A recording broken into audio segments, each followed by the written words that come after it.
الحمد لله رب الأرض والسماوات العلى،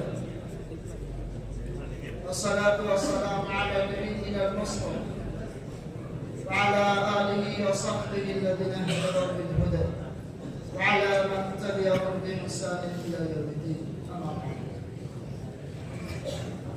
وقال تبارك وتعالى في القرآن المجيد: والسابقون الأولون من المهاجرين والأنصار والذين اتبعوهم بإحسان رضي الله عنهم ورضوا عنه. صدق الله العظيم. فقال الصادق المصدوق صلى الله عليه وسلم في الحديث الشريف: أصحابك النجوم بأيهم اقتديتم اهتدوا. أيها الأساتذة الأفاضل وطلاب الأعزة، إنكم تعلمون جيدا إن الصحابة البررة الكرام لهم مكانة رفيعة ومنزلة عالية في نظر الإسلام، لأنهم هم الذين تسببوا في وصول الدين إليه وإشاعة الدين في أنحاء العالم من مشارق الأرض ومغاربها.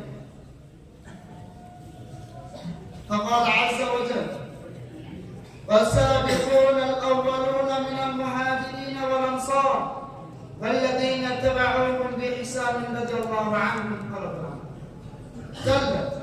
دلت هذه الآية الكريمة على أن الصحابة الكرام هم يستحقون رضوان وصواب من الله عز وجل، وكل واحد منهم مرضي، وكل واحد منهم محمود عند الله تبارك وتعالى. قال شيخ الإسلام الإمام ابن تيمية رحمه الله: الرضا من الله صفة قديمة فلا يرضى إلا من عبد يعلم أنه يوفيه على موجبة الرضا. ومن رضي الله عنه سبحانه وتعالى لم يسخط عليه أبدا. قال شاعر: إذا ذكر الخير فالخير أصحابه، إذا ذكر الخير فالخير أصحابه، هم النجوم التي يهتدى بها أبدا. إخوتي في الله، إن احترام الصحابة لازم وضروري لكل فرد من أفراد الأمة. واعلموا أن محبة الصحابة لازم وضروري لكل فرد الأمة. واعلموا أن محبة الصحابة وإجلالهم وتقديرهم واحترامهم وتعظيمهم من مقتضيات الإيمان ومن شعائر أهل السنة والجماعة. لقد ورد في الحديث عن عبد الله بن معاذ رضي الله عنه قال رسول الله صلى الله عليه وسلم: الله في أصحابي لا تتخذهم غرضا من بعدي، فمن أحبهم فبحبي أحبهم، ومن أبغضهم فببغضي أبغضهم، ومن آذاهم فقد آذاني، ومن آذاهم فقد آذاني، ومن آذاني فقد آذى الله فيوشك اليهود. إخواني الكرام، إن الصحابة الكرام ضحوا بأنفسهم وأموالهم في سبيل الله، وسقوا شجرة الإسلام بدموعهم ودمائهم، وقاسوا الشدائد والمصائب في غير كلمة الله، حتى جعلوا راية الإسلام خفافة مرفرفة في جو السماء.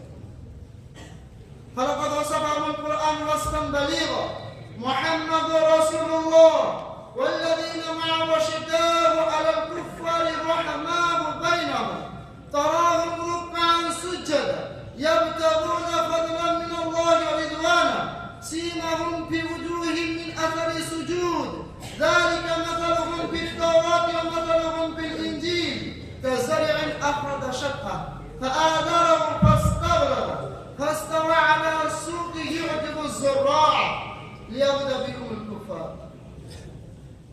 أيها الأخية الأعزة، وقد استنبط من هذه الآية الكريمة إمام دار الهجرة الإمام الهمام مالك بن أنس رحمه الله أن من غاض الصحابة وعابهم فلا حد له في الإسلام. فاتضح من ذلك أن من سب الصحابة وعطر اللسان في الطعن والتشنيع واستهدرهم للإهانة والتنقيص فهو مردود ومطرود وملعون عند الله تبارك وتعالى.